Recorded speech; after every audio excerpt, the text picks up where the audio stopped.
It's easy to give up. It's the easiest thing in the world to do. All right, man, I'm done. I ain't going. It's very easy. But what's hard is going, yo, yesterday I got nothing from working as hard as I could. Nothing happened from that. I'm gonna do the same thing again today, but I'm gonna try to go harder. That's the hardest thing in the world. And give 100% and be in the same position that you were each day, but mentally know that you're trying and trying and trying. That's a real grind. Everything in life comes down to this. I'm telling you right now, no matter how hard you train, how hard you go out there and run and swim and lift weights, whatever you're doing to get in shape, it always comes down to this. Because when you're training and your mind is all jacked up, all you are is a bigger, faster, stronger critter. What are the odds? What are the odds that you would still be here, having faced the things that you have? What are the odds that you'd be still active when everyone else has given up?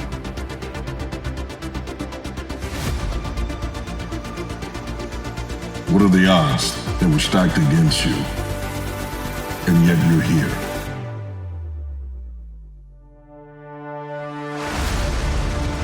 Other than death, all failure is psychological.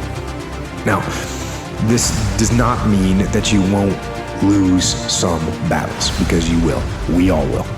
But it does mean that as long as you don't surrender, as long as you don't give up, as long as you don't quit, then you haven't failed. It just means you've made a temporary tactical retreat. It means you've made a brief withdrawal so that you can regroup and reattack. So, as far as I'm concerned, if you get beat, unless you're dead, you are not defeated.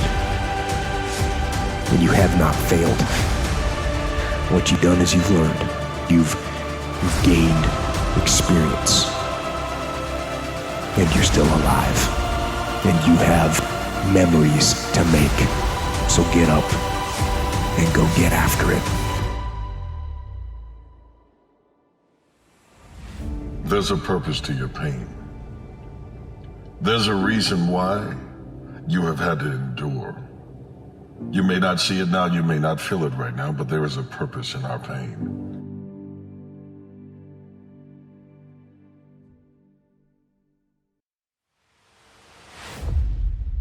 If you're failing repeatedly, then there's probably something wrong. It's possible that there's something wrong with the way that you're conceptualizing the world, because you have a choice, right? If you keep making sacrifices and they don't work, there's a binary choice, and one is, well, there's something wrong with the structure of reality, and the other is there's something wrong with your approach. And so then you might say, well, let's take the first idea, there's something wrong with the structure of reality. It's like, you're really going to say that, are you? You're really going to come out and say, I know enough to judge the nature of being.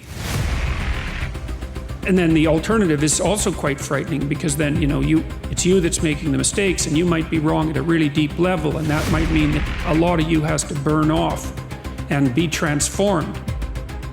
Only those that can see the invisible can do the impossible, which means that if you see what's not there, that means that you have these bold, uncomfortable visions and intentions and ideas, and you're gonna have all of these random people popping up in many forms, trying to get you off of your path.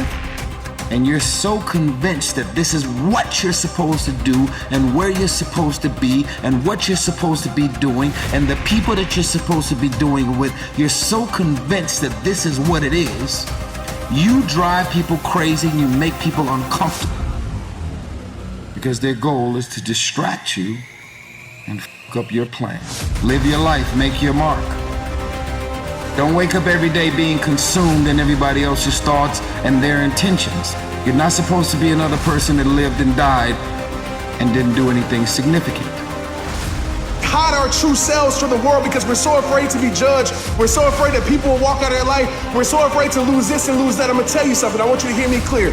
When you don't be who you are, when you don't truly be yourself and who you are, you know what happens in your life? You attract the wrong things in your life. Some of us, we attracted the wrong jobs because to get that opportunity, we had to change who we were. And the opportunity might have been good at first, but now we're stuck in a place where we're miserable. Walk in with a sense of dignity and pride. You put in the work. You didn't get this because someone gave it to you. You weren't giving it to you because of an inheritance or because of your last name. You earned it because of what was within you. Let them call you odd, because you break the odds. You're a winner. You were born one. You will be one.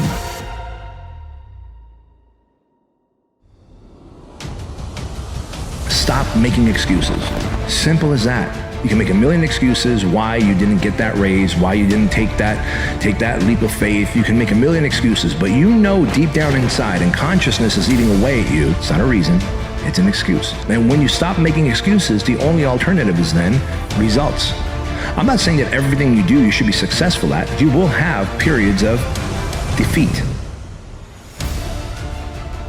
You have it within you now to overcome every obstacle, to overcome everything that tried to block you, stop you, delay you, or determine what you were by a word or a phrase that someone else used.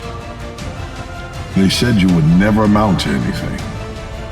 No, what it really meant is you would never amount to what they could calculate.